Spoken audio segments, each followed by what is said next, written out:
जय हरी. एकादश स्कंध भाग 183. 19व्या अध्यायामध्ये आपण मी कोण आहे याचा म्हणजे याचा शोध घ्यायचा आणि याचा शोध घेताना काय काय करावं लागतं, काय काय असतं, अडचणी काय असतात किंवा पुढे जाण्यासाठी काय करायचं याचा अभ्यास करता करता काल शेवटी बोललेलो होतो की वास्तविक ब्रह्मस्वरूपाचा असलेला जीव खोट्या कल्पनेनं संसारात गुंतून पडला आहे. कामक्रोधांनी जर्जर झालेले, वासनेने डबडबलेले आणि अनेक दुःखांच्या यातना भोगत असलेले जीव आपल्या खऱ्या स्वरूपाला विसरतात आणि जन्ममरणात गुरफटतात. दृश्यरूपी उपाधीत गुरफटल्यामुळे जीवाला गोड परमार्थ कडू वाटतो आणि कडू विषय सुख गोड वाटतं. आणि म्हणून आपण म्हणतो विषयांचा पडीपाडू, गोड परमार्थ लागे कडू, कडू विषय तो गोडू जीवाशी झाला. अर्थात आत्मसुखाला विसरून ते सर्व देह सुखाच्या मागे लागतात. त्यांचा उद्धार करण्यास भगवंताला शरण जाण्याशिवाय अन्य मार्गच नाही. शरण कसं जावं याला नियम नाही. मनानंच शरण जावं, वैर करून शरण भावे, भावार्थानं शरण जावं. वैर करून जरी शरण गेलं तरीही भगवंत त्याचा पाठीराखा आहेचे. अवरोध विरोध करिता हरिभक्ती, सायुज्यता मुक्ती देणे तया.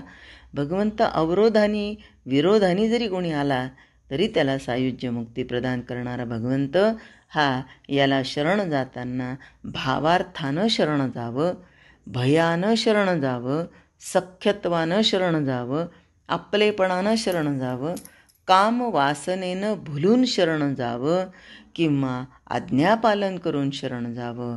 कोणी कसाही शरण गेला तरी त्याच्या सर्व उपाधी आपोआप गळून पडतात आणि त्याला खऱ्या मीच ज्ञान होऊन स्वानंदाचा अनुभव येतो. पण या सगळ्या वृत्तीतून, प्रवृत्तीतून, स्वभावातून, परिस्थितीतून, घटनेतून, सगळ्यातून एकच असावं, ते म्हणजे भगवंताला शरण जाणं.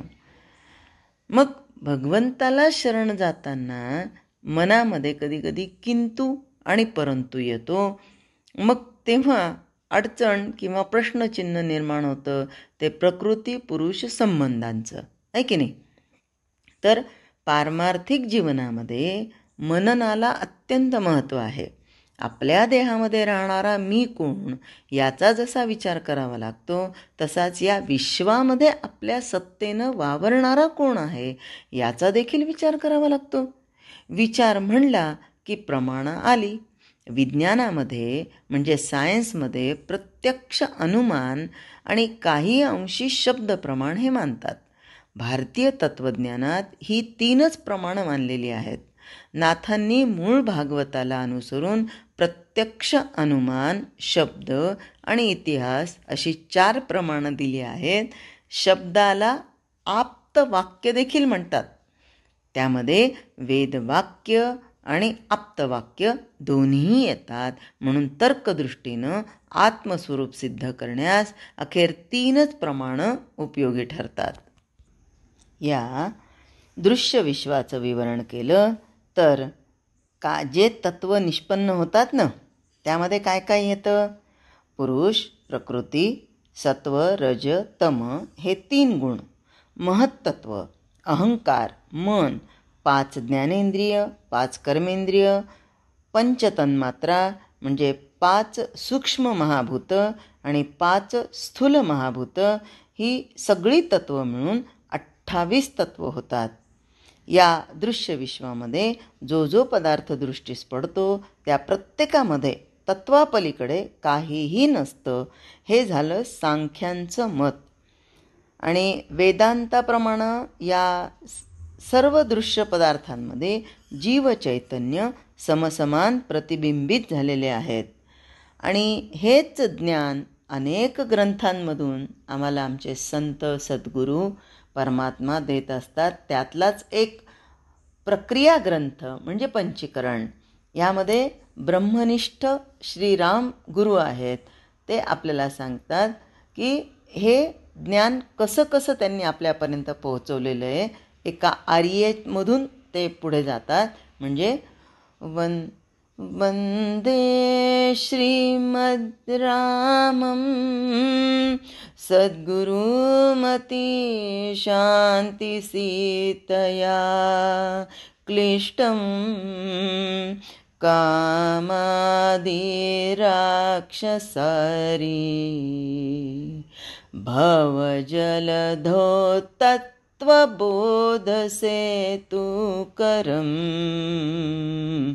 रामा. परमशांती अर्थातच निर्विकल्प वृत्ती आहे, स्वरूप जिचं आशा सीतेशी संयुक्त असणारा कोण? तर काम, क्रोध, लोभ, मोह, मद, मत्सररूप राक्षसांचा शत्रू कोण? तर संसाररूप समुद्रावर तत्वबोधरूप सेतू बांधणारा कोण? तर जो ब्रह्मविद्यारूप शोभेनं शोभित श्रीरामरूप अशा श्रीराम सद्गुरूला मी वंदन करतो. ज्याप्रमाणे श्रीरामचंद्र सीतेशी संयुक्त आहेत, त्याचप्रमाणे श्रीराम नावाचा सद्गुरू परमशांती निर्विकल्प समाधी हेच आहे रूप जिचं अशा सीतेशी संयुक्त आहेत. ज्याप्रमाणे रामचंद्र रावणादी राक्षसांचा नाश करणार आहे, त्याचप्रमाणे श्रीराम सद्गुरू काम क्रोधादी रूप राक्षसांचा नाश करणार आहेत.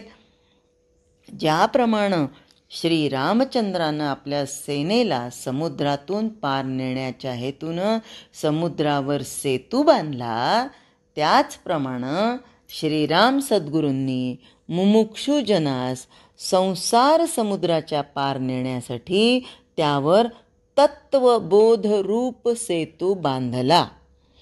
तत्वबोधरूप आम्हाला आमचे 5 ज्ञानेंद्रिय, 5 कर्मेंद्रिय, पंचमहाभूत, त्यांचे विषय, त्यांच्या अधिष्ठाती देवता, या सगळ्यांची तत्वज्ञान रूपाने देऊन तो पूल बांधला.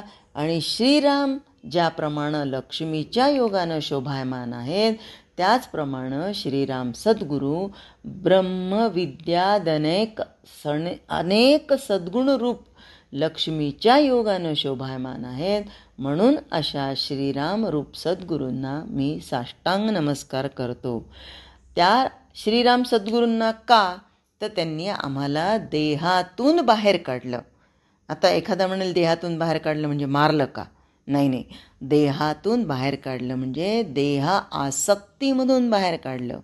देहाच्या आसक्तीमुळे अनेक गोष्टी घडतात. आम्हाला जेव्हा समजतं की अंतःकरण म्हणजे मग याच्यामध्ये काय येतं?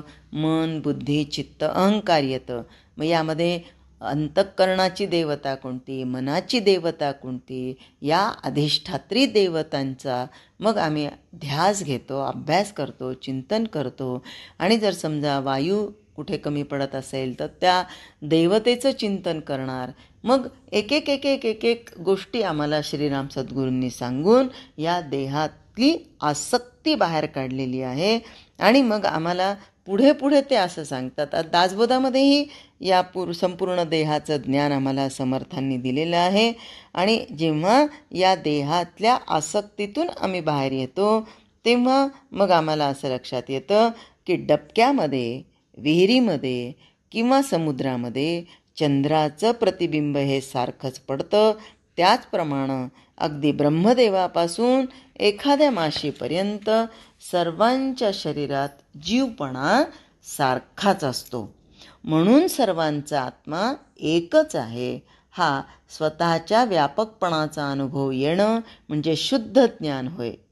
या ज्ञानामध्ये ज्ञाता वेगळेपणा न राहता केवळ चैतन्य सत्ता शिल्लक उरते. आणि म्हणून श्रीराम सद्गुरू प्रत्येक क्षणाला, प्रत्येक चौपाईमधून आम्हाला सांगतात की तू याचा द्रष्टा आहेस, तू याचा साक्षी आहेस. हा तू नाहीस, तू यापासून वेगळा आहेस. म्हणजे वेगळी होऊन संसार करणं याला म्हणजे द्रष्टाभाव ठेवणं, त्याच्यामध्ये आसक्त न होणं.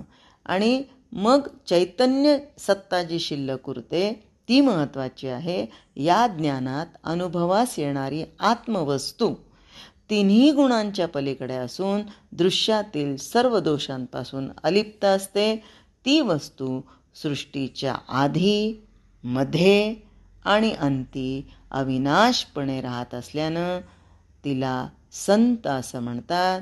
ते संतपण असं आहे की त्याच्या आधारानं जग राहतं, त्याच्या योगानं जग प्रकाशित होतं आणि अंतर्बाह्य जगाला ते व्यापून राहतं. जय हरी.